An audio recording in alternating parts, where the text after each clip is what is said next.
Bonjour à tous, c'est Romain de We Make Dragons. Aujourd'hui, on va travailler sur les animations. C'est quelque chose qu'on m'a beaucoup demandé en commentaire et qui a l'air d'en intéresser plus d'un.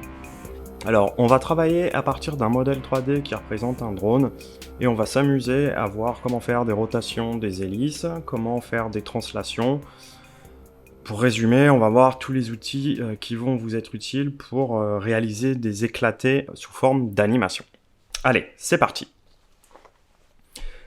La première chose, quand vous êtes dans Quichotte, pour accéder aux outils d'animation, vous allez avoir besoin de ce bandeau là.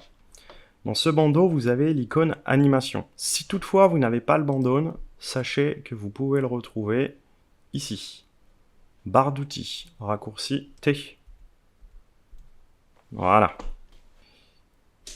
Je vais activer le panneau projet, retourner dans mon onglet scène, et comme ça, ici on peut voir l'arborescence du projet, et j'ai déjà séparé les hélices du reste. Alors concernant l'animation, comme je vous ai dit, tout va commencer par un clic sur cette icône. Je clique, et là je vais avoir ce que je vais appeler la timeline, ils appellent ça le chronographe, c'est une traduction, mais on parle plutôt de timeline dans le jargon vidéo et animation. Là, vous avez un bouton assistant animation. Et ce bouton, il vous montre bien que Quichotte, c'est un logiciel qui se veut ergonomique et accessible au plus grand nombre. Parce que là, à chaque fois que vous allez sélectionner une des options qui vous est proposée, vous allez avoir un petit aperçu en dessous. Et donc, en fonction que vous allez sélectionner donc, des animations de modèles ou d'éléments, c'est-à-dire d'éléments en 3D, ou des animations de caméra, à chaque fois, vous allez voir ce qui va se passer. Je vous propose de commencer avec une animation, par exemple, de rotation.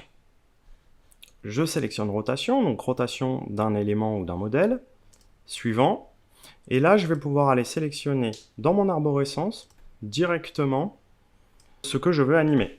Donc, moi, je voudrais animer, par exemple, la première hélice, suivant. Et là, automatiquement, il nous a créé un petit pavé qui correspond à l'animation. Et l'animation, vous voyez que elle peut durer plus ou moins longtemps, elle peut être décalée dans le temps, c'est-à-dire qu'elle ne démarre pas tout de suite, elle démarre, bam, au moment où il y a le début du rectangle. Et là, vous avez votre animation. Alors, effectivement, c'est pas terrible parce que la rotation ne se fait pas sur le bon axe. Pas de souci. Ici, vous pouvez visualiser ce que ça donne. Et là, vous pouvez vous amuser à tester les différents axes jusqu'à trouver le bon. Donc vous retrouvez les axes X, Y, Z. À chaque fois, il vous propose de choisir l'orientation des axes soit par rapport à l'origine globale, c'est-à-dire ce que vous avez ici, ce que moi je rajoute avec la touche Z systématiquement, et que vous allez retrouver dans affichage, afficher le repère X, Y, Z. Donc le raccourci c'est Z comme l'axe Z, c'est un bon moyen mémotechnique. Et vous allez pouvoir choisir soit l'orientation des axes en global, le global c'est ça, soit en local. Alors qu'est-ce que c'est que le local? Ce sont les axes orientés pour la pièce en question. C'est-à-dire que cette pièce là, il y a un petit X, Y, Z, X, Y, Z sur le châssis, X, Y, Z sur chaque moteur, etc. Donc vous avez un axe global qui correspond à la scène et autant d'axes locaux que de pièces. Alors, passons. Donc là, moi je vais rester en origine locale. Pourquoi? Parce que moi je veux que ça tourne autour de l'axe Y de ma pièce. Point de pivotement, donc ce qui nous permet de choisir par rapport à quoi on pivote, ça on va passer. Et dernière chose intéressante, ici, alors je valide toujours pas, hein. Ici vous pouvez mettre play. Si cette icône est cochée, l'animation va être jouée en boucle. Alors je vais augmenter un petit peu, je vais mettre 360 degrés, voilà. Et le dernier paramètre ici, paramètre de temps, mouvement progressif, ça c'est très important, c'est ce qui va permettre de sélectionner la courbe de vitesse c'est-à-dire que par défaut c'est une vitesse linéaire, donc c'est ce qu'il y a de plus mécanique, et typiquement moi c'est un type de mouvement que je déteste voir dans une animation, parce que ce n'est pas du tout organique. Alors ce que je vous conseille, c'est systématiquement de sélectionner accélération et décélération. Et vous voyez que le mouvement, il accélère, il décélère.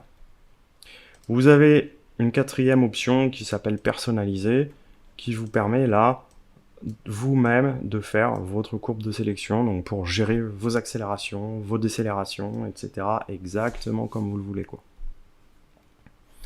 Globalement, quand on commence, moi je suggère de rester en accélération, décélération, c'est très bien. Alors, une fois que ça c'est fait, j'aurais pu cliquer sur terminer, mais vu que j'ai fait des bidouilles, des bricoles, il considère que c'est terminé, donc j'ai juste à quitter. Voilà. Ici j'ai mon animation. Comme je vous ai dit, vous pouvez diminuer la taille de l'anime. Et vous pouvez, si vous cliquez sur l'animation, dans Propriétés ici, vous pouvez tout modifier. C'est-à-dire que si vous avez oublié de mettre accélération, décélération, vous pouvez toujours le faire ici. Si vous voulez tester par exemple du moins 360 pour faire une rotation dans l'autre sens, il n'y a pas de souci, ça fonctionne. Alors qu'est-ce qu'on a d'autre d'intéressant? Je vais mettre en pause, je vais faire un petit tour rapidement pour vous montrer ce qu'on a. On a la possibilité de faire apparaître, disparaître des pièces en fondu.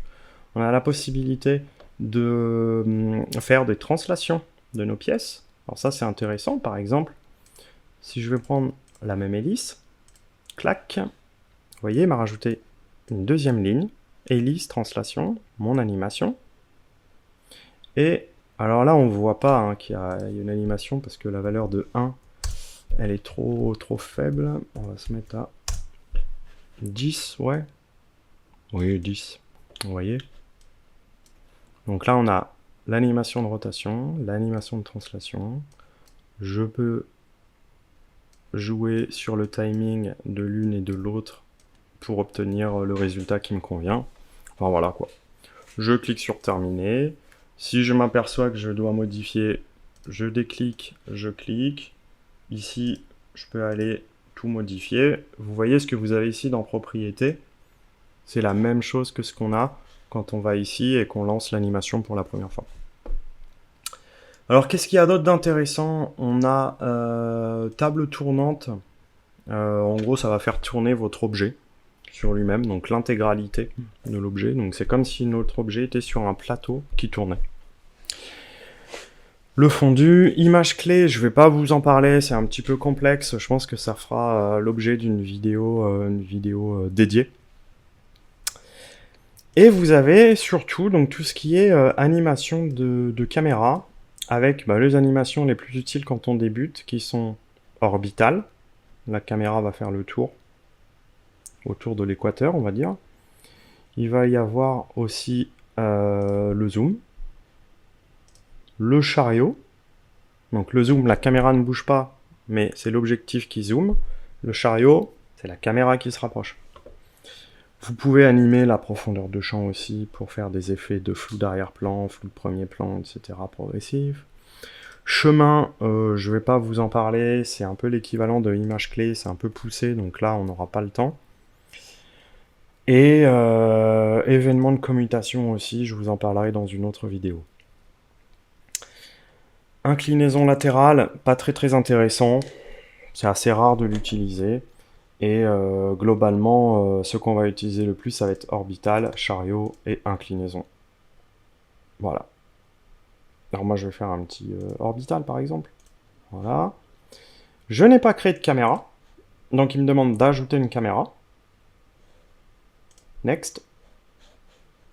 Je vais en mettre en accéléré, décéléré, je termine. Vous voyez, il m'a créé cette fois un pavé bleu. Pourquoi? Parce que les pavés bleus sont les animations de caméra. En vert, vous avez les pièces. En bleu, vous avez les caméras. Toutes ces animations, vous allez pouvoir les cumuler, vous allez pouvoir les déplacer dans le temps. Ici, vous avez de quoi zoomer, dézoomer. Vous avez la possibilité de choisir ici la fréquence d'image. Moi, je vous conseille de rester à 30, c'est plutôt bien. Et on a une fonction aussi qui est intéressante ici, qui permet de rajouter du flou de mouvement. Alors il nous laisse le choix de le rajouter soit sur modèle et pièces, soit sur les caméras, soit sur les environnements. Alors vous pouvez aussi tout cocher hein, si vous voulez. Qu'est-ce que ça va faire? Ça va déterminer si, par exemple, les mouvements de caméra donnent lieu à du flou de mouvement. Vous voyez, c'est ce qu'on a là.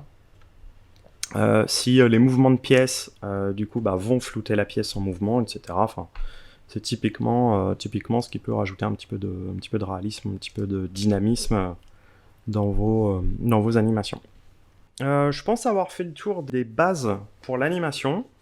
Ce qu'il faut retenir, c'est que en amont, ici, dans votre panneau scène, vous avez intérêt à bien ranger, bien hiérarchiser vos objets, parce que vous avez vu, quand vous passez par l'assistant animation, vous allez devoir vous coltiner votre arborescence. Et par exemple, si je veux déplacer, admettons, toutes les hélices, je suis obligé d'avoir un groupe dans lequel il y a toutes mes hélices.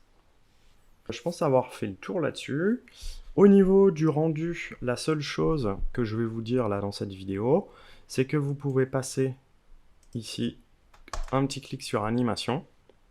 Et là, vous allez pouvoir choisir, si vous exportez sur la durée totale de l'anime, un emplacement à traiter, c'est-à-dire que ça correspond à ça, voilà.